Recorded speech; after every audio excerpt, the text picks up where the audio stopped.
Alors, on continue pour compléter votre page 10, bon, sachant qu'il y a beaucoup de choses de notées qui sont dessus.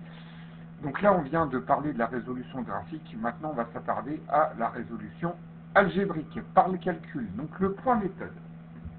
Alors, je vous ai remis ici la forme générale d'une équation. Donc c'est du type ax carré plus bx plus c est égal à 0. Avec a différent de 0. Parce que si a est égal à 0, on reviendrait sur une équation du premier degré en ayant bx plus c est égal à 0. Donc là, on est bien sur une équation du second degré avec a différent de 0 et aussi avec ici notre coefficient au carré. Alors, une chose qui est très importante quand vous avez ce genre d'équation, c'est de repérer, c'est pour ça que je vous les ai soulignés, vous pouvez le faire également sur votre mémo, c'est bien de repérer la valeur des coefficients A, B et C. Et c'est pour ça que depuis le début du cours sur cette partie second degré, je passe du temps à vous demander à chaque fois la valeur des coefficients. Donc ça, c'est important.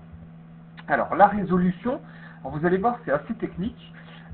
Et c'est toujours de la même manière en fait. On va calculer déjà dans un premier temps le delta. Alors le delta, c'est ce qu'on appelle aussi le discriminant. Alors delta, vous voyez, hein, parce que c'est notre lettre delta.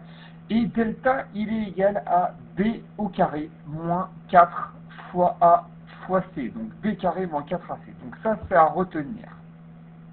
Donc c'est ce qu'il faut calculer déjà dans un premier temps. B carré moins 4ac. Et suivant la valeur de ce que nous allons obtenir en résultat, quand on va calculer b carré moins 4ac, et bien du coup, on va avoir différentes solutions, différentes situations. Alors, je vous les présente. Donc on a trois cas en fonction de la valeur de delta.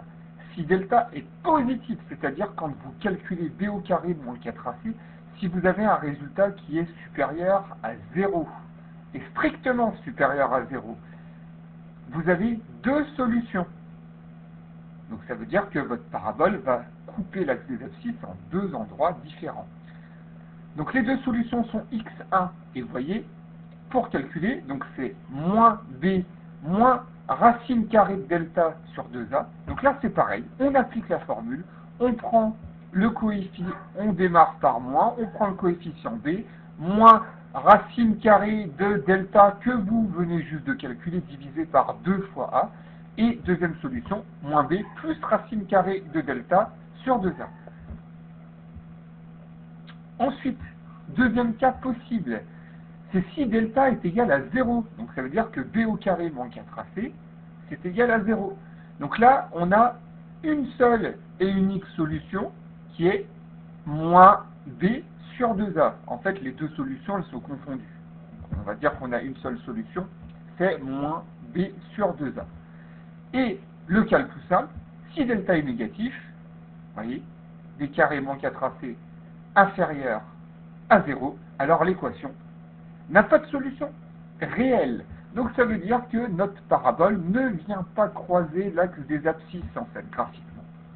Alors, pour la troisième partie. Alors, pour la troisième partie, alors, je vous le présente ici. En fait, hein, il faut simplement retenir quand on va faire un tableau de variation, et on verra plus ça en détail quand on sera sur le chapitre des fonctions dérivées l'année prochaine.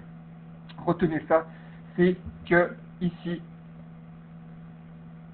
si notre polynôme qu'on appelle grand P, P de x, ça c'est important, si on a deux solutions, ici c'est du signe de A, sauf entre les racines. Donc les racines ici, ce qu'on appelle les racines, ce sont les solutions. Si on a deux solutions, si delta est supérieur à 0, on a deux solutions, x1 et x2, c'est du signe de A sauf entre les racines. Donc là, c'est du signe de A sur cette partie-là. Là, c'est du signe de moins A. Et là, c'est du signe de A. Mais bon, ça, je reviendrai plus en détail sur un prochain chapitre. Mais en tout cas, on l'aura vu sur cette partie-là. Voilà, c'est du signe de A sauf entre les racines. Retenez cette petite phrase que vous pouvez noter juste dessous. C'est du signe de A sauf entre les racines. Moi, ce qui m'intéresse vraiment ici, c'est cette partie sur la résolution algébrique. Donc, dans un premier temps, on repère du coup la valeur des coefficients A, B et C. En fonction de ça, on va calculer delta, B au carré moins 4AC, suivant la valeur de delta. Si delta est positif, on a deux solutions, moins b moins racine carrée de delta sur 2a et moins b plus racine carrée sur delta sur 2a. Si delta est égal à 0, donc b au carré moins 4a c'est égal à 0, on a une seule et unique solution qui est moins b sur 2a. Si delta est négatif, pas de solution.